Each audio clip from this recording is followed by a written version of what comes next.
ओह, हाय चित्रा। हाय रिजवान, आज आप लेट कैसे हो गए वैसे?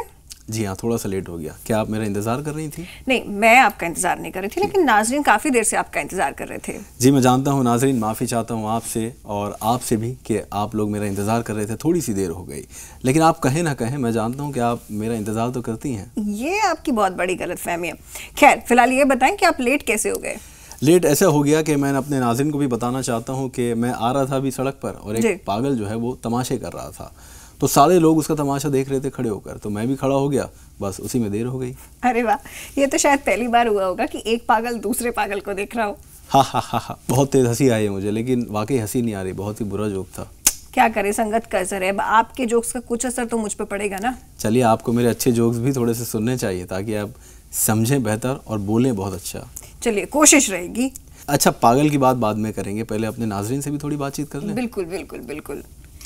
तो नाजरीन, इस्तकबाल है आप सभी का अजब फिल्म की गजब कहानी में, और मैं हूँ आपके साथ चित्रा। और मैं हूँ आपके साथ रिजवान खान। इस्तकबाल करते हैं आपका आज के इस नए शुमारे में। तो चित्रा, मैं आपसे ये पूछ रहा था कि पागल को मैंने तो आज पहली बार अपनी ज़िंदगी में देखा, क्या आपने कभी किसी पागल को देखा है? वैसे मैं सही बताऊं तो मैं हर एपिसोड में एक पागल को देखती हूँ जो फिलहाल मेरे सामने खड़ा है। बहरहाल हाँ। अच्छा, इसका जवाब है मेरे पास। आप बहुत ही बुरे जोक मार रही हैं आज, और वाकई ये बिल्कुल भी मज़ेदार नहीं था। कोई नहीं, धीरे धीरे इम्प्रूवमेंट हो जाएगा, जैसे आपके जोक्स का इम्प्रूवमेंट हो रहा है मेरे साथ। अगर मैं शुरू हो गया ना तो फिर आप भागती नजर आएंगी, याद रखिएगा। हाँ, भागती तो मैं डेफिनेटली नजर आने वाली हूँ, क्योंकि आपके जोक्स तो मेरे जोक्स से भी खराब होते हैं। खैर ये छोड़िए। वैसे हाँ, वाकई मैंने एक पागल देखा है, लेकिन एक फिल्म में, जिसका जिक्र आज हम करने जा रहे हैं। कौन सी फिल्म है? आज हम जिक्र करेंगे फिल्म पगला कहीं का। फिल्म पगला कहीं का की। अब मेरी समझ आया कि आप मुझे बार बार पागल क्यों कह रही हैं। हम आपको बता दें कि आज हम आपके लिए लेकर आए हैं फिल्म पगला कहीं का के दिलचस्प किस्से, और इस फिल्म के साथ जुड़े हैं कुछ ऐसे किस्से जो आप सुनेंगे तो आप हैरान हो जाएंगे। क्यों चित्रा? बिल्कुल। तो इस बार हमारी बात तो चलती रहेगी, लेकिन फिलहाल नाजरीन को इस फिल्म से जुड़े हुए कुछ दिलचस्प किस्से बताते हैं। तो चलिए नाजरीन, आइए जानते हैं कुछ खास बातें फिल्म पगला कहीं का से जुड़ी हुई।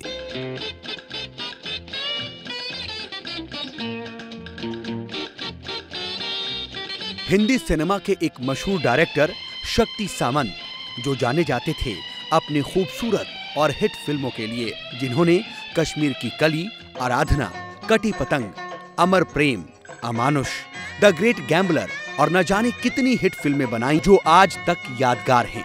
शक्ति सामंत अपनी एक और फिल्म के लिए भी जाने जाते हैं, जिसकी कहानी ऐसी कहानी थी कि उस दौर में जब लव ट्रायंगल या रोमांटिक फिल्मों का दौर था, कोई भी डायरेक्टर इस तरह की फिल्में बनाने से पहले सोचा करता था, और वो फिल्म थी पगला कहीं का। पगला कहीं का साल 1970 में आई शक्ति सामंत साहब की हिट फिल्म थी, जिसमें नजर आए थे शम्मी कपूर और आशा पारेख। शक्ति सामंत साहब के दो फेवरेट एक्टर्स थे, जिनको वो ज्यादातर फिल्मों में कास्ट किया करते थे, और वो थे राजेश खन्ना साहब और शम्मी कपूर साहब। वैसे तो ये फिल्म बॉक्स ऑफिस पर ज्यादा अच्छा कारोबार नहीं कर पाई थी, लेकिन इसकी कहानी और शम्मी कपूर साहब के किरदार को लोगों ने खूब पसंद किया था।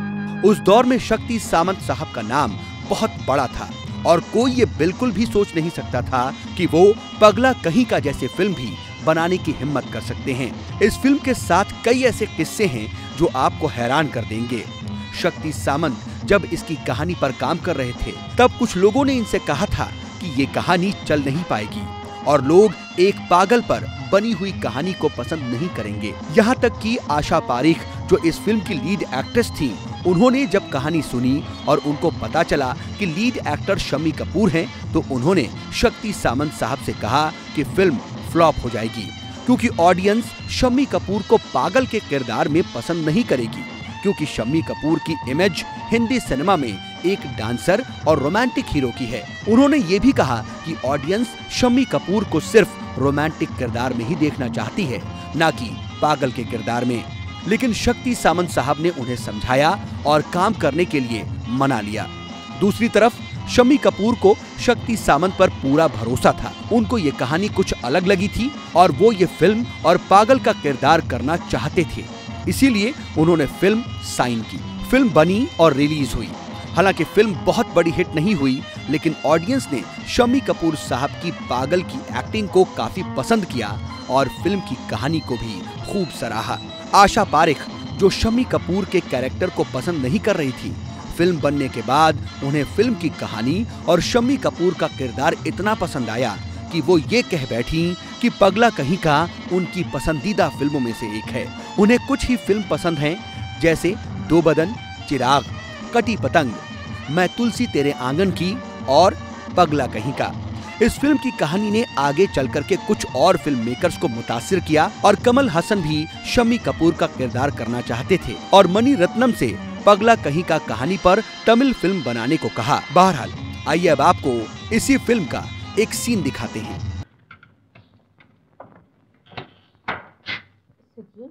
तुम अभी तक सोए नहीं? खत लिख रहा था जैनी को, इसे पोस्ट कर देना। पढ़ना मत, हाँ? कुछ आपस की बातें लिखी हैं। नहीं पढ़ूंगी, लेकिन अब तुम जैनी को खत क्यों लिखते हो? इतने दिन हो गए हैं, मिलने नहीं आई। तुम अब भी प्यार करते हो उससे?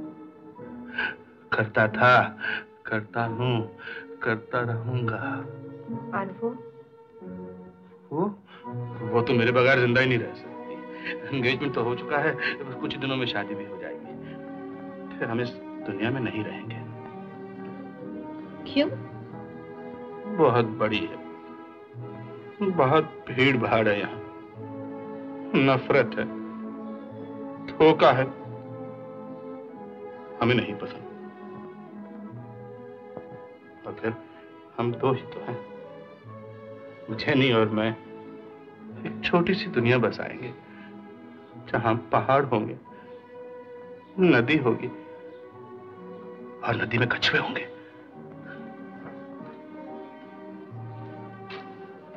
मगर जैनी ने तो अपनी दुनिया अलग बसा ली है, उसकी शादी हो चुकी है। तुम बकती हो, ऐसा कभी नहीं हो सकता। तुम तो शादी की पार्टी में भी गए थे। मुझे तुमसे नफरत है, चली जाओ यहाँ से। फिर कभी मत आना। नहीं, इसे पोस्ट कर दो ना। क्या ये? तुम्हारा खत जो तुमने जैनी को लिखा है। जैनी मर चुकी है, मैं जैनी को खत लिखूंगा? मुझे पागल समझते हो तुम? चले जाओ यहाँ से।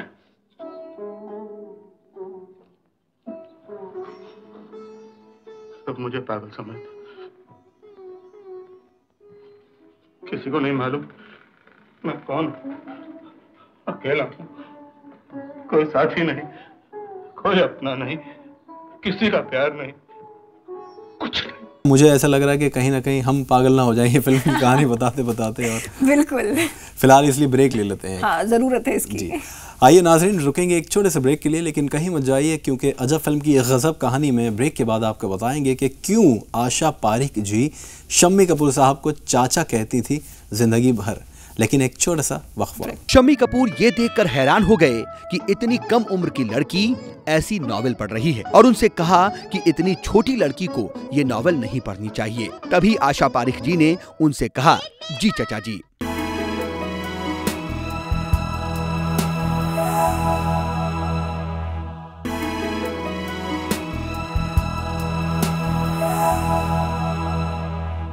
ब्रेक के बाद एक बार फिर आप सभी का इस्तकबाल है अजब फिल्म की गजब कहानी में।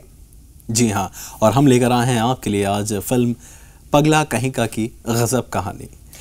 रिजवान, हम दिलचस्प किस्से और कहानी की बात कर रहे थे, लेकिन इस बीच यदि मैं आपको चाचा कहूँ तो आपको कोई ऑब्जेक्शन तो नहीं होगा? मतलब मुझे ऐसा लग रहा है कि वाकई फिल्म पगला कहीं का की कहानी सुनाते सुनाते आप कहीं पगला तो नहीं गए? नहीं, मैं कहाँ से आप नहीं मैं कहाँ से आपको अंकल लगता हूँ? नहीं, वो तो देखिए आप लगते हैं, आप माने और ना माने, लेकिन मैं आपको चाचा क्यों कहना चाहती हूँ, इसके पीछे एक वजह है। दरअसल इस फिल्म की बात यदि हम कर रहे हैं तो शम्मी कपूर साहब और आशा जी की बात होगी, और आशा जी शम्मी जी को चाचा कहती थी। तो मैं आपको बता दूं कि आशा जी और शम्मी कपूर साहब में 14 साल का गैप था उम्र का।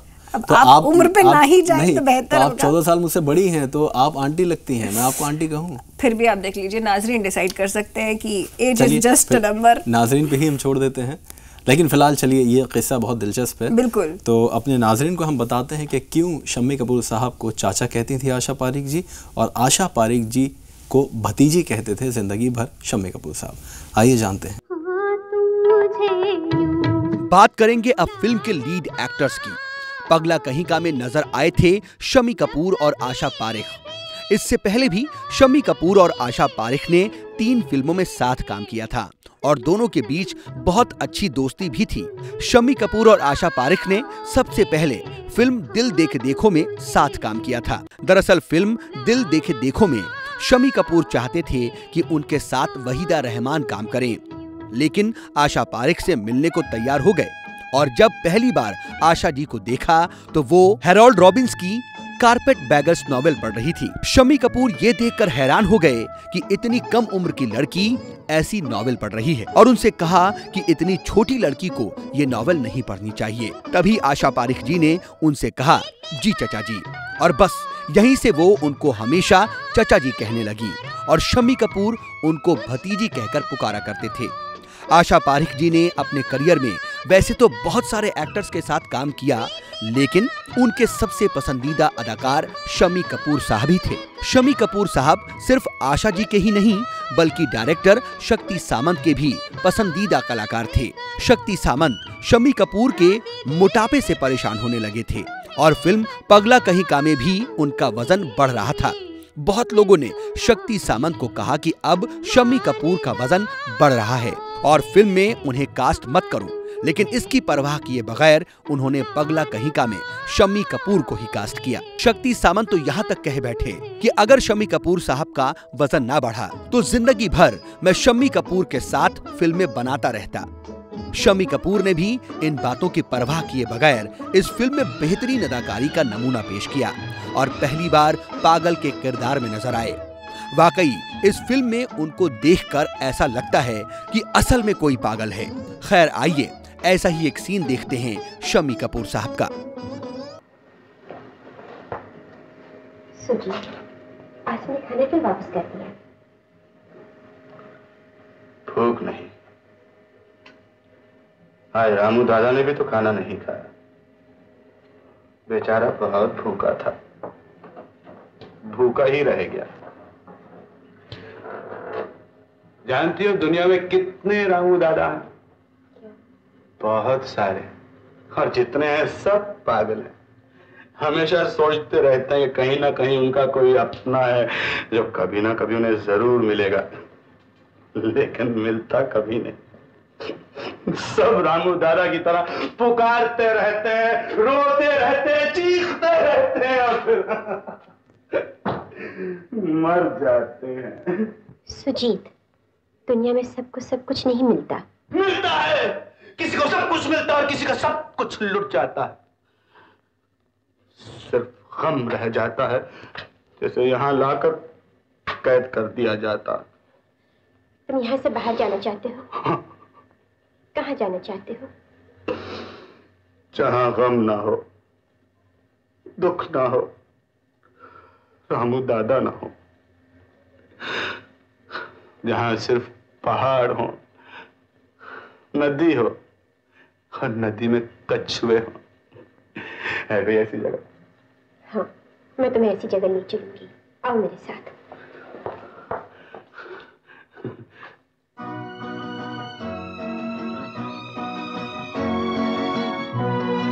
देखो कितनी खूबसूरत जगह है। चारों तरफ पहाड़ है, नदी है।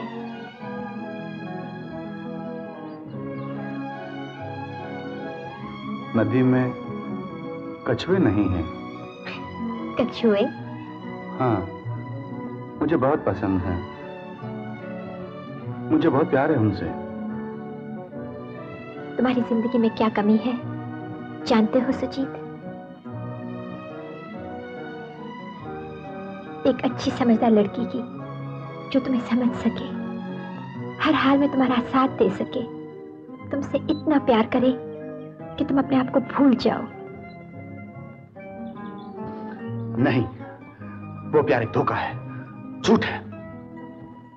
नहीं सुजीत, प्यार उस बंधन का नाम है जो दो दिलों को एक कर देता है। ठहरो, ये मैंने कहा था किसी से? किससे कहा था? कब कहा था? पिछली बार जब तुम यहाँ आए थे पिछली बार जब मैं यहाँ आया था। कुछ याद आया तुम्हें?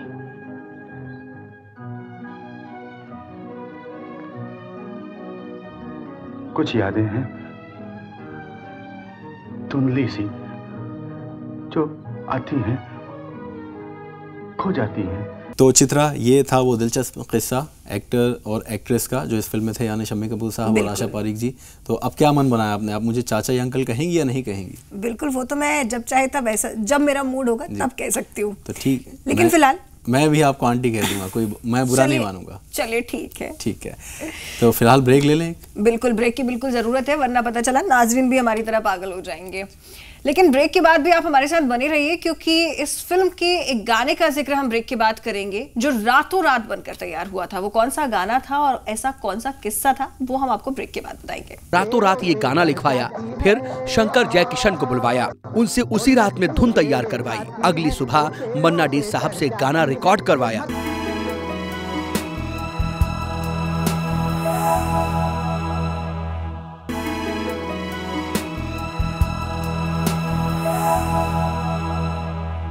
ब्रेक के बाद एक बार फिर आप सभी का इस्तकबाल है अच्छा फिल्म की गजब कहानी में, और आज हम बात कर रहे हैं फिल्म पगला कहिका की। उम्मीद करते हैं चित्रा, ये दिलचस्प कहानी इस फिल्म की हमारे नाज़रीन को बहुत पसंद आ रही होगी। बिल्कुल, और हमें तो क्योंकि काफी पसंद आई थी। जी, तो अब बात करेंगे हम इस फिल्म के कुछ और किस्सों की, यानी एक गाना है, लेकिन उससे पहले मैं थोड़ी सी इनसे बातचीत कर लेता हूँ।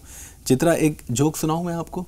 वैसे रिजवान, आपके जोक तो मेरे जोक से भी बहुत ही गए गुजरे होते हैं, इसलिए आप ना ही सुनाएं तो बेहतर है। ये तो आप कह रही हैं, नाज़रीन को पसंद आएगा, आप सुनिए तो सही, क्योंकि हम पगला कहिका की कहानी सुना रहे हैं और एक पागल पर मुझे एक जोक याद आया, बड़ा मजेदार। चलिए, आप मानने वाले तो है नहीं, तो सुना ही दीजिए। देखिए, मैं सुनाता हूँ नाज़रीन, आपको भी मैं सुनाता हूँ। ये जोक बहुत खूबसूरत है, आपको भी बहुत हंसी आएगी, बहुत अच्छा है।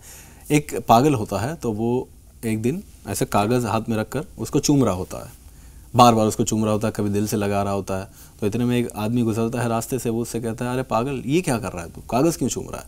तो कह रहा है, अरे तुझे दिखता नहीं, ये लव लेटर है, मेरी गर्लफ्रेंड ने लिखा है, मैं उसको चूम रहा हूँ। तो वो कहता है, ये तो खाली है, इसमें तो कुछ लिखा ही नहीं है। तो पागल कहता है, तुझे पता नहीं, हमारी आजकल बातचीत बंद है। रिजवान, पहले थोड़ी देर पहले तक आप मेरे जोक्स का मजाक उड़ा रहे थे, और अब नाजरीन को भी पता चल गया है कि आपके जोक्स भी कितने गए गुजरे होते हैं। मतलब आपको हंसी नहीं आई? इसका मतलब नहीं, आपको समझ ही नहीं आया। ये आपको लगता है, नाजरीन को भी ये जोक बोरिंग ही लगा होगा। नाजरीन को बोरिंग नहीं लगा होगा, बहुत अच्छा लगा होगा, और उम्मीद करते हैं जोक पसंद आपको आया होगा। लेकिन आपको जब समझ आ जाएगा ना, लेकिन हम उम्मीद कर लेते हैं कि उन्हें पसंद आया होगा। नहीं, आपको जब समझ आएगा आप तब हंस लीजिएगा। नहीं, मुझे समझ आ चुका है, लेकिन उसमें हंसने लायक कुछ नहीं था। प्लीज, मुझे लगता है हम वाकई नाजरीन का वक्त जाया कर रहे हैं, तो बिना वक्त जाया किए अब हम आपको उस गाने की दिलचस्प कहानी बताते हैं जो रातों रात बनकर तैयार हुआ था। जी बिल्कुल ठीक कहा, वक्त बहुत कम है हमारे पास, और खास तौर पर मेरे पास, क्योंकि मैं आपके साथ ज्यादा busy person, most busy person. चलिए आइए नाजरीन, हम आपको ये किस्सा बताते हैं कि वो कौन सा गाना था इस फिल्म का जो रातों रात बनकर तैयार हुआ था। आइए जानते हैं। फिल्म पगला कहिका के म्यूजिक की बात करें तो शक्ति सामंत साहब की ये फिल्म थी और शम्मी कपूर लीड एक्टर थे, और फिल्म इंडस्ट्री में शक्ति सामंत और शम्मी कपूर दोनों ही अपनी फिल्म्स के म्यूजिक पर खास ध्यान देते थे। शम्मी कपूर साहब तो बाकायदा अपनी गानों के रिकॉर्डिंग्स में भी मौजूद रहा करते थे। इस फिल्म के नगमों की अगर बात करें तो सारे गाने बहुत हिट हुए थे, खास तौर पर रफी साहब की आवाज में तुम मुझे यूं भुला ना पाओगे, जो आज भी रफी साहब की याद ताजा कर देता है। शम्मी कपूर साहब को ये गाना इतना पसंद था कि जब मोबाइल का दौर आया और शम्मी कपूर भी मोबाइल इस्तेमाल करने लगे तो उन्होंने अपने सेल फोन पर इसी गाने को अपनी रिंगटोन बना रखा था। इसके अलावा इस फिल्म के एक और गाने के साथ बहुत दिलचस्प किस्सा जुड़ा हुआ है, मेरी भैंस को डंडा क्यों मारा, जो बहुत मशहूर हुआ था। शम्मी कपूर साहब की खासियत ये थी कि वो सिर्फ फिल्म में अदाकार के तौर पर काम नहीं करते थे, बल्कि कभी कुछ सीन्स को डायरेक्टर के साथ मिलकर तब्दील करवाया करते थे। म्यूजिक जब बनता था तो उसकी धुन फाइनल करवाते थे, और कभी धुन पसंद नहीं आती तो रिजेक्ट भी कर देते थे। और जब गानों की रिकॉर्डिंग होती थी तो बाकायदा रिकॉर्डिंग में मौजूद रहते थे और सिंगर से बातचीत किया करते थे। इस फिल्म की बात करें तो एक गाना था इस फिल्म का, मेरी भैंस को डंडा क्यों मारा। वो गाना भी इन्हीं की वजह से फिल्म में शामिल किया गया था। जब शूटिंग चल रही थी तो शम्मी कपूर को लगा कि कहानी पागलों के इर्द गिर्द घूम रही है और सारे कैरेक्टर्स पागल हैं, तो इसमें एक गाना होना चाहिए जो पागलों की हरकत को दिखाए कि किस तरह से पागल पागल खाने में रहते हैं और वो क्या क्या करते हैं। शक्ति सामंत को उन्होंने मशवरा दिया जो उन्हें बेहद पसंद आ गया। शक्ति सामंत बोले, हमें कल ही इस गाने की शूटिंग करनी है। कैसी धुन बनेगी, कैसे लिखा जाएगा और कब रिकॉर्डिंग होगी और कब शूटिंग होगी। शम्मी कपूर साहब ने कहा, आप बेफिक्र रहिए। इसके बाद रात को हसरत जयपुरी के घर गए, उनसे रातों रात ये गाना लिखवाया। फिर शंकर जयकिशन को बुलवाया, उनसे उसी रात में धुन तैयार करवाई। अगली सुबह मन्ना डे साहब से गाना रिकॉर्ड करवाया और उसी दिन शूटिंग हुई उस गाने की। तो सोचिए कितना इन्वॉल्व हुआ करते थे शम्मी कपूर साहब अपनी फिल्मों में। ये गाना बेहद हिट हुआ था। मेरी भैंस को डंडा, मेरी भैंस को डंडा क्यों मारा, वो खेत में चारा चरते थे, तेरे बाप का वो क्या करते थे। मेरी भैंस को डंडा क्यों मारा, वो खेत में चारा चरते थे, तेरे बाप का वो क्या करते थे। मेरी भैंस को डंडा क्यों मारा।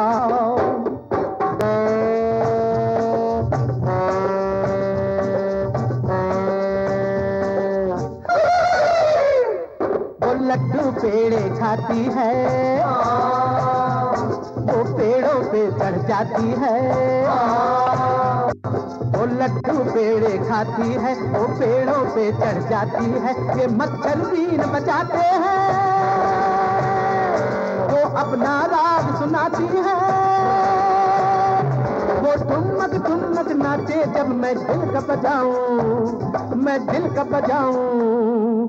एक तारा, मेरी भैंस को डंडा, मेरी भैंस को डंडा क्यों मारा, वो खेत में चारा चरते थे, तेरे बाप का वो क्या करते थे। मेरी भैंस को डंडा क्यों मारा।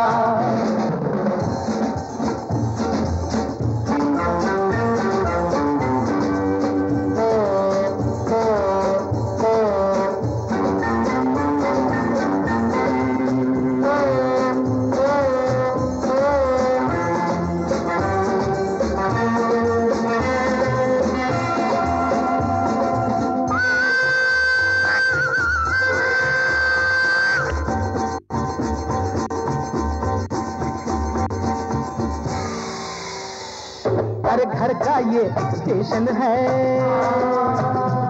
और झंडी प्यारी प्यारी है। अरे घर का ये स्टेशन है और झंडी प्यारी प्यारी है। हम सब तो रेल के डिब्बे हैं, वो अपनी इंजन गाड़ी है।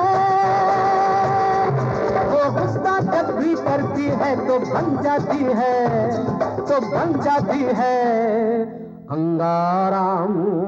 मेरी भैंस को डंडा, मेरी भैंस को डंडा क्यों मारा, वो खेत में चारा चरती थी, तेरे बाप का वो क्या करती थी। मेरी भैंस को डंडा क्यों मारा। तो नाज़रीन, हम ये उम्मीद करते हैं कि आज इस फिल्म के दिलचस्प किस्से और कहानियां आपको पसंद आए होंगे। जी बिल्कुल ठीक कहा आपने। फिल्म पगला कहेगा के दिलचस्प किस्से आपने पसंद किए होंगे। और अब आपने तो वैसे मुझे पागल घोषित कर ही दिया है, लेकिन ऐसा कुछ नहीं है। वो एक इत्तेफाक था कि आज मेरी एक पागल से मुलाकात हो गई। अच्छा, सुबह जो मुलाकात हुई थी और उसके बाद मेरी एक पागल से मुलाकात हो गई। चलिए कोई बात नहीं, अगले हफ्ते आपको ये पागल नजर नहीं आएगा फिर। देखते हैं। वैसे नाजरीन को आई गेस ये पागल पसंद है। चलिए ठीक है, फिर हम यहीं बने रहेंगे आपके साथ और अगले शुमारे में आपके लिए लेकर आएंगे एक नई फिल्म की गजब कहानी। तब तक के लिए दीजिए हमें इजाजत। आदाब।